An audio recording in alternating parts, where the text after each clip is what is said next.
ಒಂದು ಶಾಸಕರಿಗೆ ಒಂದು ಫೋನ್ ಬಿಲ್ 20,000 ಕೊಡ್ತಾರೋ, ಆಮೇಲೆ ಕ್ಷೇತ್ರದಾಗ ಅಡ್ಡಾಡಕ್ಕೆ 60,000 ರೂಪಾಯಿ ಕೊಡ್ತಾರೋ. ಇದೆಲ್ಲ ದುಡ್ಡು ಯಾರ್ದು? ನಮ್ದು ನಿಮ್ದು ಎಲ್ಲ ವರ್ಗದ ಪ್ರಜೆಗಳ ತೆರಿಗೆ ಹಣ ಬಂಧುಗಳೇ. ಆದ್ರಲ್ಲ ನಾವ ಕಾಯ್ಬೇಕು 8 ಗಂಟೆಗೆ 9ಕ್ಕೆ ನಾವು ಸೇರ್ಕೊಳ್ತಾ ಹೋದ್ರೆ ಅವನು ಹುಡುಕ್ಯಾಡುವಂತ ಪರಿಸ್ಥಿತಿ ನಿರ್ಮಾಣ ಆಗೈತಿ. ಇದನ್ನ ನೀವು ಅರ್ಥ ಮಾಡ್ಕೊಳ್ಳಿ. 500,000 ರೂಪಾಯಿ ನೋಟ್ ಎಂದು ನೀವು ಬಿಡ್ತಿರ್ಲ ಅಂದ್ ಈ ತಾಲೂಕು ಆಡಳಿತನು ಸುಧಾರಿಸ್ತೈತಿ, ಇಲ್ಲಿ ಇದ್ದಂತ ಜನರು ನೀವು ಸುಧಾರಿಸ್ತೀರಿ ಅಂತ ಈ ಸಂದರ್ಭದಲ್ಲಿ ಹೇಳಕ್ ಇಷ್ಟಪಡ್ತಾರೆ ಬಂಧುಗಳೇ. ನಾನು ಇಂಥ ಸಮಸ್ಯೆ ಈ ಗ್ರಾಮದಾಗ ಐತಿ. ಆದ್ರೆ ಇವರು ಓಟ್ ಕೇಳುವಾಗ ಒಂದು ಯಾವ ಮನಸ್ಸಲ್ಲಿ ಹೋಗಿರ್ತಾರಲ್ಲ, ಹಳ್ಳಿಗಳು ನೋಡ್ಕೊಂಡು ಗೊತ್ತಿಲ್ದರು ಹಂಗೆ ಆಯ್ಕೆ ಆದ್ಮೇಲೆ ಹೋಗ್ಯಾರ. ಅವ್ರು ಬೆನ್ನಿ ನಿಲ್ಲುವಂಥ ನೈತಿಕತೆ ಇರುವಂಥ ಈ 724 ಸ್ವಲ್ಪ MLAಗಳು ಮಾತ್ರ ಅದಾರ. ಇನ್ನು ಹುಡುಕಿದ್ದವ್ರು ಬರೀ ಅವ್ರು ರೊಕ್ಕದಲ್ಲೇ ಓಟ್ ಹಾಕಿಸ್ಕೊಂಡ್ಯಾರ. 5 ವರ್ಷ ಹುಡುಕಾಡುವಂಥ ಪರಿಸ್ಥಿತಿ ನಿರ್ಮಾಣ ಆ ಪ್ರಜೆಗಳಿಗೆ ಮಾಡತ್ತಾರ. ಇದೆಲ್ಲ ವ್ಯವಸ್ಥೆ ಇವತ್ತು ನಾವು ಅಧಿವೇಶನದಾಗ ಏನೇನು ನಡ್ತೈತಿ, 30 ಕೋಟಿ ಹೆಂಗೆ ಲೂಟ್ ಆಗೈತಿ, ನಮ್ಮ ಸಾರ್ವಜನಿಕರ ಪ್ರಜೆಗಳ ತೆರಿಗೆ ಹಣ ಹೆಂಗೆ ಖರ್ಚಾಗೈತಿ, ಈ ಥರದ ಎಲ್ಲ ಸಮಸ್ಯೆಗಳನ್ನ ತೊಗೊಂಡು ಇವತ್ತು ನಾವು ಆರಕ್ಷಕರನ್ನು ಸಸ್ಪೆಂಡ್ ಮಾಡಿದ್ದಾರೆ. ಆ ವಿಷಯ ಬಗ್ಗೆ ರಾಜಕಾರಣಿಗಳು, ಆರಕ್ಷಕರ ಅಧಿಕಾರಿಗಳು ಯಾವ ಕೈಗೊಂಬೆ ಮುಷ್ಟು ಬಳಸತ್ತಾರ ಅನ್ನೋದು ಇಟ್ಕೊಂಡು ಪ್ರತಿಯೊಂದು ಇಂಚು ಮಾಹಿತಿ ಅಲ್ಲಿ ನಾವು ಇವತ್ತು ರಾಷ್ಟ್ರಪತಿಗೆ ತಹಶೀಲ್ದಾರ್ ಮುಖಾಂತರ ಮನವಿ ಕೊಟ್ಟಿದ್ದೆವು. ಇದು ನಮಗೆ ರಿಪ್ಲೈಯೂ ಬರ್ಬೇಕಂತ ಹೇಳಿದೆವು ಇದ್ರ ಬಗ್ಗೆ. ಯಾಕಂದ್ರೆ ಈ ನಮ್ಗೆ ಏನು ನಮ್ಮ ಮಧ್ಯಮದ ವರ್ಗದವರು ಮತ್ತು ನಮ್ಮ ರೈತರು ಇವ್ರು ಏನು ನ್ಯಾಯಯುತವಾಗಿ ಬದುಕಬೇಕಂದ್ರೆ ರಾಷ್ಟ್ರಪತಿಗಳು ಈ ಕ್ರಮ ತೆಗೆದುಕೊಳ್ಬೇಕಂತೇಳಿ ಇಡೀ ನಮ್ಮ ಖಾನಾಪುರ ಕ್ಷೇತ್ರದ ಎಲ್ಲ ವರ್ಗದ ರೈತರ ಪರವಾಗಿ ವಿನಂತಿ ಮಾಡ್ಕೊತೀವಿ. ನೇಗಿಲುಗಿ ರೈತ ಸಂಘ ರಾಜ್ಯಾಧ್ಯಕ್ಷ ರಮೇಶ್.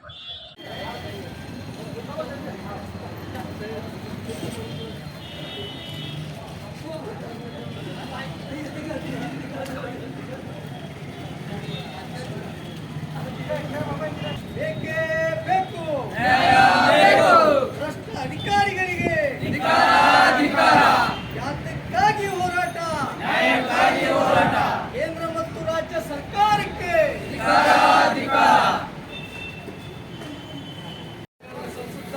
ಇವತ್ತಿನ ಹೋರಾಟ ಏನಪ್ಪಾ ಅಂತಂದ್ರೆ ನವೆಂಬರ್ ತಿಂಗಳಿನಲ್ಲಿ ಡಿಸೆಂಬರ್ ತಿಂಗಳಲ್ಲಿ 9ನೇ ತಾರೀಕು ಅಧಿವೇಶನ ಚಾಲು ಆಯಿತು. ಪ್ರತಿ ವರ್ಷ ಏನು ಮಾಡ್ತಾರಲ್ಲ ಸರ್ಕಾರಗಳು ಆ ರೀತಿ 9-19ರವರೆಗೆ 10 ದಿನ ಚಳಿಗಾಲ ಅಧಿವೇಶನ ಹಮ್ಮಿಕೊಂಡಿರೋದು. ಆದರೆ ವರ್ಷಕ್ಕೆ 3 ಸಲ ಚಳಿಗಾಲ ಅಧಿವೇಶನ ನಡೀತೈತಿ ವರ್ಷಕ್ಕೆ ರಾಜ್ಯದಲ್ಲಿ. ಬೇಸಿಗೆಗಾಲ, ಚಳಿಗಾಲ, ಮಳೆಗಾಲ ಅಂತೇಳಿ. ಆದರೆ ಚಳಿಗಾಲ ಅಧಿವೇಶನ ಏನು ನಮ್ಮ ಕಿತ್ತೂರು ಕರ್ನಾಟಕ, ಉದಾಹರಣೆಗೆ ಉತ್ತರ ಕರ್ನಾಟಕ ಅಂತ ಹೇಳಿ ಏನು ನಮ್ಮ ಈ ಕಡೆ ಉತ್ತರ ಕರ್ನಾಟಕದ ಒಂದು ಜ್ವಲಂತ ಸಮಸ್ಯೆಗಳ ಬಗ್ಗೆ ಸದನದೊಳಗ ಮಾತಾಡಿ ಈ ನಮ್ಮ ಉತ್ತರ ಕರ್ನಾಟಕ ಭಾಗದ ಎಲ್ಲ ವರ್ಗದ ಜನರ ಮತ್ತು ರೈತರ ಸಮಸ್ಯೆಗಳನ್ನ ಈಡೇರಿಸ್ತಾರಂತ ನಾವು ಮಾಡಿದ್ವು ಕರೆ. ಆದ್ರೆ ಸದನದೊಳಗ ಇವರು ಏನು MLAಗಳು ಏನದಾರಲ್ಲ 224 MLAಗಳು ನಾವು ಆಯ್ಕೆ ಮಾಡಿ ಕಳಿಸಿದಂತ ರಾಜ್ಯದೊಳಗ ಇಲ್ಲಿ ಬಂದು ಏನು ಸದನದೊಳಗೆ ಒಂದು 50ರಿಂದ 70 ಜನ ಅಷ್ಟೇ ಇರಬೇಕು. ಅವ್ರು 224ರಾಗ ಇನ್ನು ಕೆಲವರು ಇದು ನಮ್ಮ ಬೆಳಗಾವಿ ಜಿಲ್ಲೆ ಗಡಿ ಭಾಗ ಆಗೋದ್ರಿಂದ ಇಲ್ಲಿ ಮಹಾರಾಷ್ಟ್ರ ಮತ್ತು ಗೋವಾ ಸಮೀಪ ಐತಿ.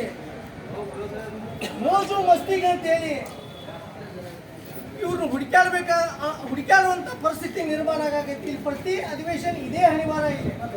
224 ಏನು ಸದಸ್ಯರನ್ನ ಆಯ್ಕೆ ಮಾಡಿ ಕಳಿಸ್ತಾವಲ್ಲ, ಇವರು ಅಷ್ಟು ಸದನದೊಳಗೆ ಇಲ್ಲ. ಆದರೆ ಇವರು 30 ಕೋಟಿ 35 ಕೋಟಿ ಗಂಟಲೆ ಖರ್ಚು ಮಾಡ್ತಾರ. ಈ ದುಡ್ಡು ಯಾರಪ್ಪ ಅಂತಂದ್ರೆ ಇದು ನಮ್ಮ ರಾಜ್ಯದ ಎಲ್ಲ ವರ್ಗದ ಜನರ ಒಂದು ತೆರಿಗೆ ದುಡ್ಡಿದೆ. ಇವರಿಗೆ ನಾಚಿಕೆ ಬರಬೇಕ. ಒಂದು ನಮ್ಮ ಸಮಸ್ಯೆಗಳದ್ದು ಯಾವುದೋ ಒಂದು ಈಡೇರಿಸ್ತಪ್ಪ ಅಂತ ಹೇಳಿಕೆ ಒಬ್ಬಂದೂ ಸದನದಾಗ ಒಂದು ಮಾತು ಬರಲಿಲ್ಲ.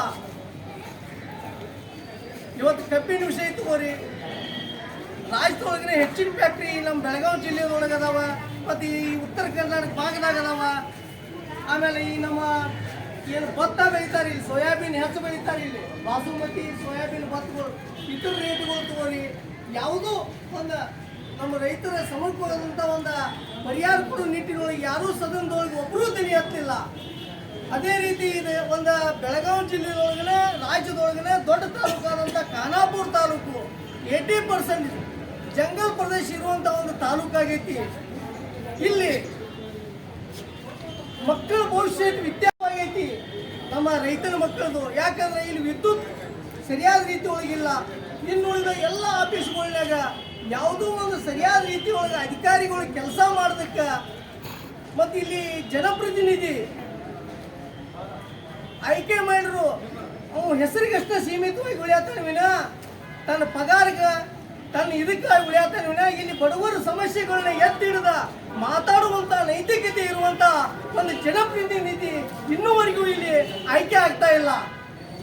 ಅದಕ್ಕೆ ದಯವಿಟ್ಟು ಇವತ್ತು ನಾವು ರಾಷ್ಟ್ರಪತಿಗೆ ಇವತ್ತು ಈ ಕ್ಷೇತ್ರದ ರೈತರು ಬಂದು ನಾವು ರಾಷ್ಟ್ರಪತಿಗೆ ಯಾಕೆ ಮನವಿ ಕೊಡಾಕತ್ತವಪ್ಪ ಅಂತಂದ್ರೆ ಇವತ್ತು ಪೊಲೀಸ್ ಇಲಾಖೆಯ ಸಹಿತ ಈ ಭ್ರಷ್ಟ ರಾಜಕಾರಣಿಗಳು ತಮ್ಮ ಕೈ ಮುಷ್ಟಿ ಒಳಗಿಟ್ಕೊಂಡ ನ್ಯಾಯಯುತವಾಗಿ ಶಾಂತಿ ಮತ್ತು ಒಂದು ಒಳ್ಳೆಯ ಒಂದು ವಾತಾವರಣ ಸೃಷ್ಟಿಸ್ಬೇಕಂತೇಳಿ ಅವ್ರು ಮಾಡಾಕತ್ರ ಪೊಲೀಸ್ ಅಧಿಕಾರಿಗಳು ಇವ್ರ ಕೈ ಮುಷ್ಟಿಕೊಂಡು ಇಟ್ಕೊಂಡು ಆಟ ಆಡಾಕತ್ತಾರೋ. ಅದಕ್ಕೆ ಇವತ್ತು ನಾವು ಈ ಎಲ್ಲ ವಿಷಯಗಳನ್ನ ಇಟ್ಕೊಂಡ ಮಾನ್ಯ ರಾಷ್ಟ್ರಪತಿ ಅವರಿಗೆ ಮನವಿ ಸಲ್ಲಿಸತ್ತೇವೆ. ಇನ್ನೂ ಜ್ವಲಂತ ಸಮಸ್ಯೆಗಳದಾವ ನಮ್ಮ ರೈತರು. ಅದಕ್ಕೆ ರಾಷ್ಟ್ರಪತಿ ಸರ್ಕಾರ ಅಲ್ಲದ, ಯಾಕಂದ್ರೆ ರಾಷ್ಟ್ರಪತಿ ನಮ್ಮವ್ರವ್ರ. ಇವತ್ತು ಭಾರತ ಒಂದು ಕೇಂದ್ರ ಸರ್ಕಾರನೂ ಕೂಡ ನಾವು ಆಯ್ಕೆ ಮಾಡಿರ್ತೇವೆ.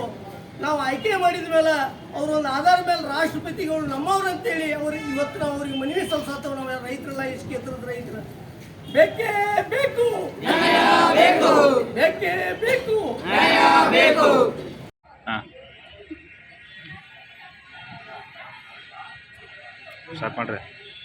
ಇವತ್ತಿನ ದಿವಸ ನಾವು ಖಾನಾಪುರ ತಹಶೀಲ್ದಾರ್ ಅವರಿಗೆ ಶ್ರೀಮತಿ ದ್ರೌಪದಿ ಘನವತ ರಾಷ್ಟ್ರಪತಿಗಳಿಗೆ ಒಂದು ಮನವಿ ಸಲ್ಲಿಸಿದ್ದೀನಿ. ವಿಷಯ ಇಷ್ಟೇ, ಏನು ಪ್ರತಿ ವರ್ಷದಂಗೆ ಏನು ಚಳಿಗಾಲ ಅಧಿವೇಶನ ಸರ್ಕಾರಗಳು ನಡೆಸ್ತಿದ್ದಿಲ್ಲ. ಈ ವರ್ಷವೂ ಡಿಸೆಂಬರ್ದೊಳಗೆ 9ನೇ ತಾರೀಕಿಂದ 19ನೇ ತಾರೀಕಿನವರೆಗೆ 10 ದಿವಸ ಒಂದು ಜಿಲ್ಲಾ ಆಡಳಿತ ಒಂದು ಎಲ್ಲ ಕ್ರಮ ಕೈಗೊಂಡು ಒಂದು ಅಧಿವೇಶನ ಸ್ಟಾರ್ಟ್ ಆಯಿತು. ಈ ಅಧಿವೇಶನ ವರ್ಷಕ್ಕೆ ಮೂರು ಸಲ ನಡೆಯುವಂಥ ಅಧಿವೇಶನ. ಒಂದು ಚಳಿಗಾಲ ಅಧಿವೇಶನ ನಮ್ಮ ಬೆಳಗಾವದಲ್ಲಿ ನಡೆಸ್ತಾರೆ. ಯಾಕಪ್ಪ ಅಂತಂದ್ರೆ ಉತ್ತರ ಕರ್ನಾಟಕದ ಭಾಗದ ಜ್ವಲಂತ ಸಮಸ್ಯೆಗಳನ್ನ ಬಗೆಹರಿಸುವ ನಿಟ್ಟಿನೊಳಗೆ 224 MLAಗಳು ಕೂಡಿ ಒಂದು ಸದನದೊಳಗೆ ಚರ್ಚೆ ಮಾಡಿ ಜನಪ್ರತಿನಿಧಿ ನಾವು ಆಯ್ಕೆ ಮಾಡಿದಂಥ ಅವನ್ನೆಲ್ಲ ಚರ್ಚೆ ಮಾಡಿ ಅವ್ರ ಸಮಸ್ಯೆಗಳಿಗೆ ಒಂದು ಪರಿಹಾರ ಕೊಡುವಂಗೆ ಮಾತಾಡಬೇಕು. ಆದ್ರೆ ಸದನದೊಳಗೆ ಇವರು ದೇಶದ ರಾಜಕಾರಣ ಇಟ್ಕೊಂಡು ಇವರು ವೈಯಕ್ತಿಕ ವಿಚಾರಗಳನ್ನ ಸದನದೊಳಗೆ ಕಲಾಪೆ ಬಿಸಿ ಅಸಂವಿಧಾನಿಕವಾಗಿ ಮಾತುಗಳನ್ನ ಆಡಿ ಇಡೀ ಸದನ ಗದ್ದಲಕ್ಕೆ ಎಬ್ಬಿಸಿ ಮತ್ತು ಅದೇ ರೀತಿ ಕಾನೂನು ಚೌಕಟ್ಟಿನಾಗ ದೇಶದ ಒಳ ಆಡಳಿತ ಆದಂಥ ನಮ್ಮ ಆರಕ್ಷಕರ ರಾಜ್ಯ ಪೊಲೀಸ್ ಇಲಾಖೆಯವ್ರನ್ನ ಈಗ ಯಾವುದೇ ಸರ್ಕಾರ ಇಲ್ಲ ನಾವು ಆಯ್ಕೆ ಮಾಡಿದ್ವಿ ಆ ಅಧಿಕಾರಿಗಳನ್ನ ಕೈ ಮುಷ್ಟಿ ಒಳಗೆ ಇಟ್ಕೊಂಡ ಏನು ಎಲ್ಲ ವರ್ಗದ ನಮ್ಮ ಸಣ್ಣ ವರ್ಗದ ಜನರಿಗೆ ಅನ್ಯಾಯ ಆಗುವಂಥ ಕೆಲಸ ನಿರ್ಮಾಣ ಆಗತ್ತೆ. ಇದು ಆಗ ಕಾರಣನ ರಾಜಕಾರಣಿಗಳು. ಯಾಕಪ್ಪ ಅಂತಂದ್ರೆ ರಾಜಕಾರಣಿಗಳು ನಮ್ಮ ಪೊಲೀಸ್ ಆರಕ್ಷಕರು ಸಮಲೋಚನವಾಗಿ ಕಾನೂನು ಚೌಕಟ್ಟಿನಾಗ ಕೆಲಸ ಮಾಡಕತ್ರ. ಆದರೆ ನ್ಯಾಯಯುತವಾಗಿ ಒಂದು ಅಲ್ಲಿ ಕಚೇರಿಗೆ ಬಂದಂಥ ಒಂದು ನಮ್ಮ ಪ್ರಜೆಗಳಿರ್ತಾರಲ್ಲ ಅಂಥವ್ರಿಗೆ ಕರೆಕ್ಟ್ ಇತ್ತು ಅಂಥವ್ರಿಗೆ ಒಂದು ಫೋನ್ ಬರೋಂಗಿಲ್ಲ. ಆದರೆ ಅನ್ಯಾಯ ಮಾಡ್ತಿರ್ತಾರಲ್ಲ ಅಂಥವ್ರಿಗೆ 100 ಫೋನ್ ಬರ್ತಾವೆ ರಾಜಕಾರಣಿವು. ಇದೆಲ್ಲ ಬದಿಗಿಡಬೇಕು. ಆರಕ್ಷಕರಿಗೆ ಕಾನೂನು ಚೌಕಟ್ಟಿನಾಗ ಡಾಕ್ಟರ್ ಬಾಬಾ ಸಾಹೇಬ್ ತಂದಂಥ ಸಂವಿಧಾನ ಅಡಿಯೊಳಗೆ ಕಾನೂನು ಚೌಕಟ್ಟಿನಾಗ ಪ್ರಾಮಾಣಿಕವಾಗಿ ಅವರಿಗೆ ಕೆಲಸ ಮಾಡುವಂಥ ಅವಕಾಶ ಈ ರಾಷ್ಟ್ರಪತಿಗಳು ಮಾಡಿಕೊಡ್ಬೇಕು. ಇದಕ್ಕೆ ರಾಜಕಾರಣಿ ಅಟ್ಯಾಚ್ ಇರಬಾರ್ದು. ಜೇರ್ಕರ್ತ ಹಂಗೆ ರಾಷ್ಟ್ರಪತಿಗಳು ಏನರ ನಮ್ಮ ದೇಶದಾಗ ಕೈಗೊಂಡ್ರಪ್ಪ ಅಂದ್ರೆ ಫಸ್ಟ್ ಆರೋಪಿಗಳು ರಾಜಕಾರಣಿಗಳಾಗ್ತಾರೆ. ಇದನ್ನು ತಲೆಯಾಗಿ ಇಟ್ಕೊಳ್ರಿ ಮೊದಲು ಮಾಧ್ಯಮದವ್ರು. ಯಾಕಂದ್ರೆ ಇವ್ರಿಗೆ ರೊಕ್ಕದ ಮದ ಹಾಕ್ಯಾರ. ಯಾವತ್ತು ವೋಟ್ ಹಾಕಿದಂಥ ಕ್ಷೇತ್ರದಾಗ ಜನಗಳ ಕಷ್ಟಗಳು ಏನದಾವು ಪ್ರತಿಯೊಂದು